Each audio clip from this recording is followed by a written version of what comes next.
In this video, I'll be explaining the rules for the card game Spades, with a simpler scoring method than the standard one. It's a game for 4 people divided into 2 teams of 2, where partners sit across from one another. So players 1 and 3 form one team, and players 2 and 4 are their opponents. We'll say I'm the dealer at the bottom of the screen. Using a regular 52-card deck with no jokers, I deal the cards one at a time, starting with the player to my left, until all the cards have been dealt. Everyone will have 13 cards. Then there's a round of bidding, where players guess how many tricks they think they'll win. I'll explain what a trick is in just a moment. Starting to the dealer's left, each player bids. Then the 2 bids of each team are added together. So here the other team bids 6 and my team bids 7. On a score sheet, you'll need 2 columns for each team. In the first column, we're going to write the combined bids. So they bid 6 and we bid 7. It no longer matters what each player bid individually. The player to the dealer's left begins by putting down any card other than a spade. Then going clockwise, the other players put down a card of the same suit, assuming they have one. Here the first card was a heart, so the other players have to play a heart.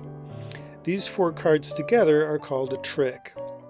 The player whose card is the highest in the suit that was led wins the trick.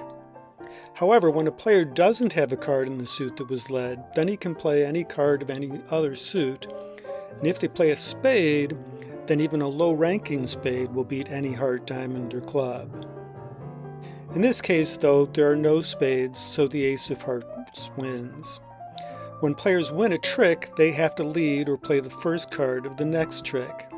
Here, player 2 leads again, putting down a queen. Now, unless he has the king, then this is a question we'll move, because he has no way of knowing who has the king. My partner must not have the king because he plays a jack. If player 4 to the right has the king, he doesn't need to play it if he thinks his partner's queen will win.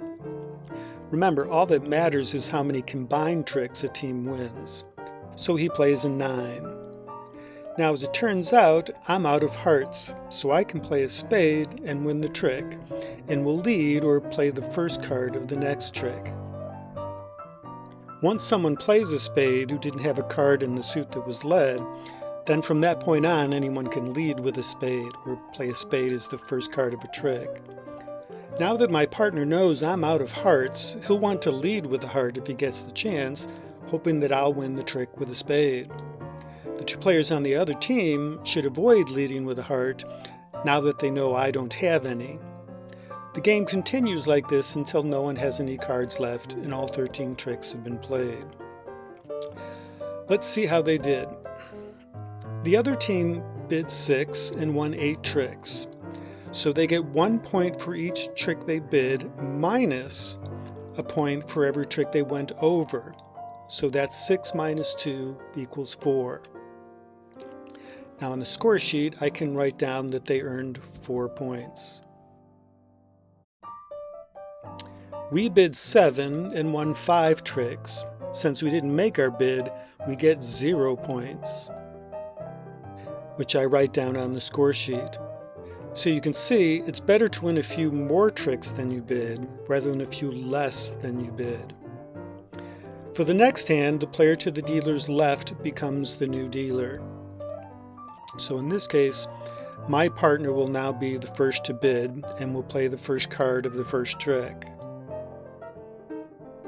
Let's say the other team has a combined bid of 5, and that they win exactly 5 tricks. Then they win 5 points, which is added to their previous score of 4 to give them a new score of 9. My team once again had a combined bid of 7, but this time we won 8 tricks. So we earned 7 points for making our bid minus 1 point for winning 1 trick too many. That means we earned 6 points added to the 0 from the previous hand, giving us a current score of 6. So remember, the numbers in the second column for each team aren't the points they earned for that hand, but their total points so far in the game. Earlier I said it didn't matter what each individual teammate bids or how many tricks individual teammates win. There is one exception. If a player bids 0, then the points that team earns for that hand are calculated for each of the two teammates separately. Let's say I bid 0 and my partner bids 3. If I then don't win any tricks, I earn 10 points for my team, regardless of whether or not my partner makes his bid. If he doesn't make his bid, then our team just earns 10 points. If he makes his bid of 3, let's say he wins 4 tricks, earning him 3 points minus 1 for the extra trick, which is 2 points, then our team earns 12 points for that hand. But if I end up being forced to win a trick, or 2 or 3, it doesn't matter, then I lose 10 points for our team. For that reason, my opponents might intentionally play low cards to make me win a trick, and my partner will need to play high cards to help me not win a trick. Now, if my partner doesn't make his bid, we can't add the trick I won to his tricks. That's important to remember. So he earns 0, and our team ends up losing 10 points. If my partner makes his bid, again we'll say earning 2 points, then our team will only lose 8 points. So now the only rule that is left is that the first team to earn 50 points wins the game.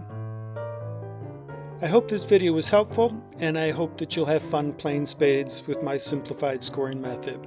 Thanks for watching.